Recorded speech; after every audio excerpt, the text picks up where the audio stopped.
Nouveau podcast On Frame Talking pour les 30 ans de l'école Rennes School of Business. Je suis avec Isabelle Larcher en direct de Singapour, CEO de Timéo Performance. Bonjour Isabelle.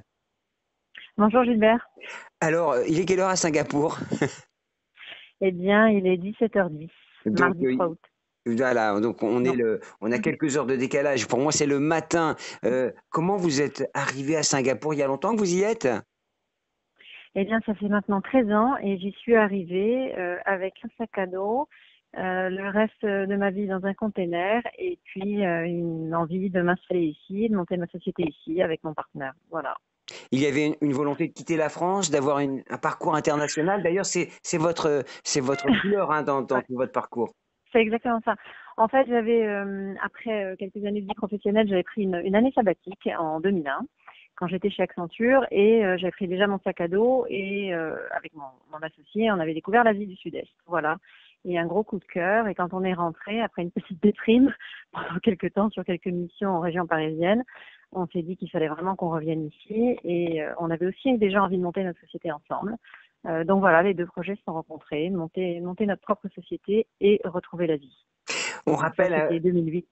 vous êtes diplômé de l'école. C'était en quelle année? Oui. Oh non, vraiment, vous pouvez me poser la question. Euh, bon, je réponds 1994. Oui, mon petit doigt me dit que c'était il y a quelques années, mais finalement, l'essentiel, c'est de rester jeune dans sa tête. Alors, on va revenir. Est-ce que l'international était déjà une dimension chevillée au corps, Ah si je ouais. puis dire, quand vous étiez à l'école?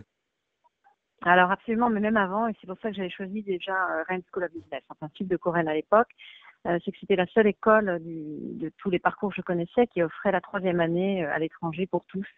C'était vraiment déjà exceptionnel. Voilà, donc moi j'avais clairement choisi Sud de Co pour ça, Et entre autres. comment vous aviez choisi votre destination déjà? Non, pas du tout. Je l'ai découverte en marchant. Et voilà, moi je suis allée à Moraga, St. Mary's College à l'époque, près de San Francisco. Comme le nom n'était pas très connu, il n'y avait pas trop de concurrence, donc j'ai eu la chance de pouvoir y aller. Et voilà, j'ai fait une année d'échange là-bas. C'est vraiment ce qui m'a le plus marqué, je pense, dans mon passage à l'école, ça très clairement. Alors justement, j'allais parler du passage à l'école. C'est ce qui vous a marqué ce départ finalement, quand vous avez quitté l'école pour l'international? Non, non, je veux pas dire ça. Non, non, j'ai passé deux premières années merveilleuses à l'école, sachant que nous c'était la deuxième promo, donc on était encore dans les frictionniers, on découvrait les nouveaux locaux, on mettait un peu tout en place, la vie étudiante, les associations, on prenait un peu le relais sur les premières années, tous très soudés, petite promo, donc on se connaissait tous, vraiment déjà une vie étudiante très riche et très dynamique.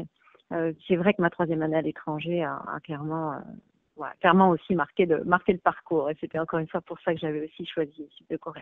Vous êtes installé à Singapour avec votre propre cabinet de conseil Skill Business, hein, c'est comme ça que vous le qualifiez. Alors, on va parler des valeurs de l'école: audace, humilité, ouverture, créativité, liberté. Ça aussi, ce sont des qualités hein, nécessaires. Laquelle vous ressemble le plus et laquelle vous retenez de votre passage?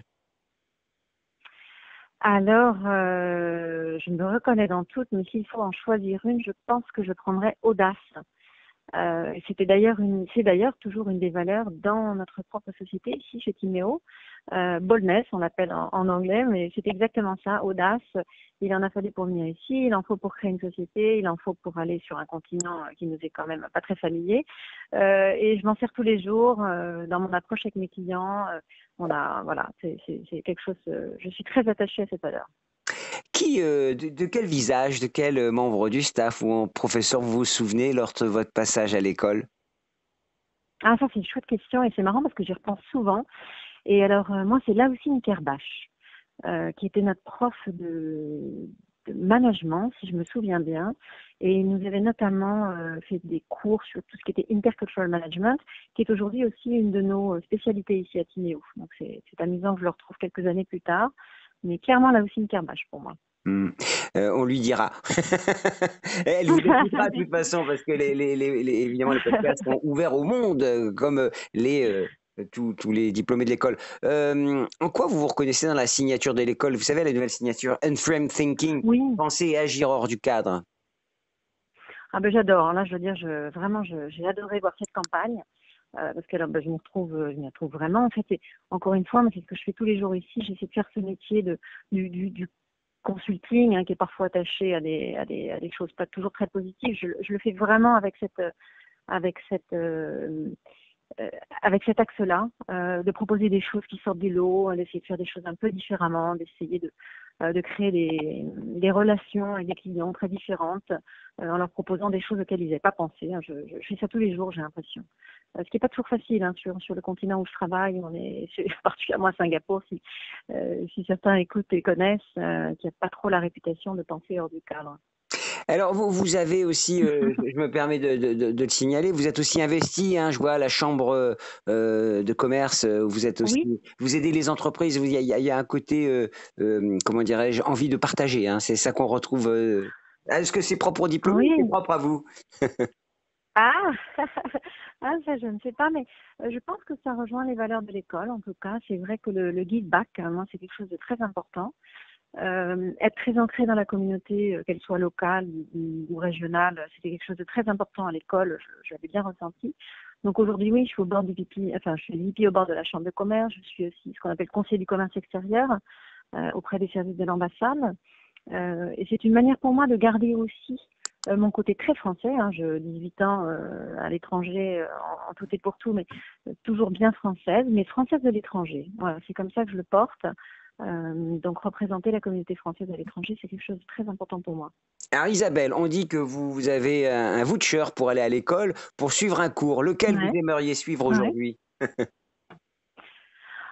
Alors je ne sais pas ce qui est dispensé aujourd'hui dans les détails, mais je vous assure qu'après 13 ans d'entrepreneuriat, je prendrai immédiatement sans hésiter un cours de vente. Je crois que c'est ce qui m'a le plus manqué en démarrant, je ne sais pas par où commencer, comment approcher un client, voilà, j'ai réalisé, c'est un très long process d'apprentissage. Donc je dis immédiatement puis un cours de vente hardcore, hein, pas vente marketing, hein, non, de vente pure et dure, sur des marchés, sur ce qu'on veut, un vrai cours de vente. Pas la stratégie, hein, mais la vente avec le bon de Non, commande dans non, la non, poche.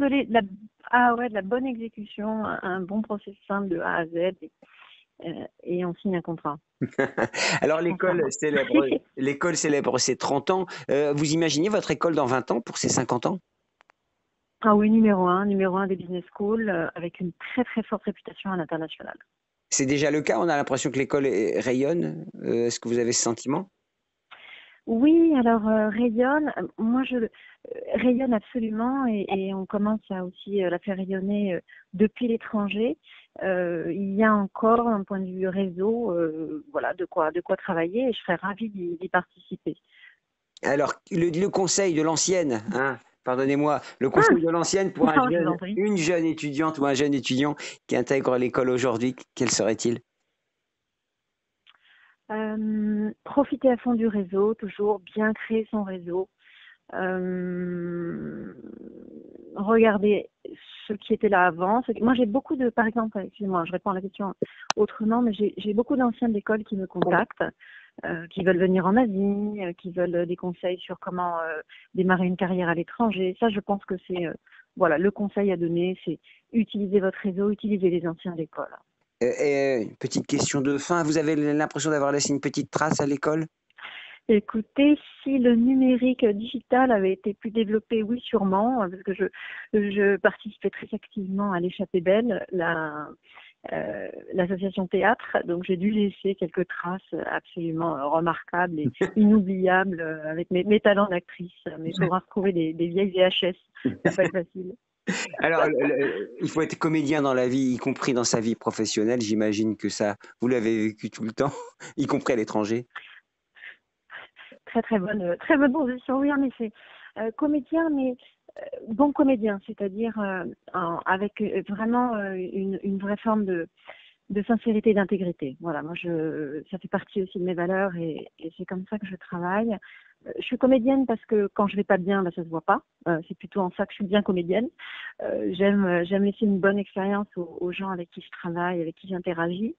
Mais du mal à tricher quand en revanche il y a trop de décalage de valeurs, ou voilà, où j'ai affaire à un malotru.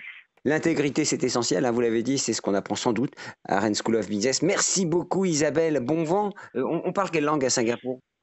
Un drôle d'anglais, un peu créole. On appelle ça le Singlish.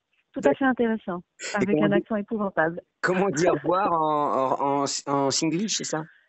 Allez, goodbye là. Hein. Et ben voilà, Quelque c'est chose comme ça. À très bientôt, Isabelle. Merci beaucoup. Merci beaucoup, Gilbert. Merci. Ce podcast vous a plu? Abonnez-vous sur votre plateforme d'écoute préférée et laissez une note et un commentaire. Nous serons enchantés de connaître votre avis. À très bientôt pour un nouvel épisode de Unframed Talking by Rennes School of Business.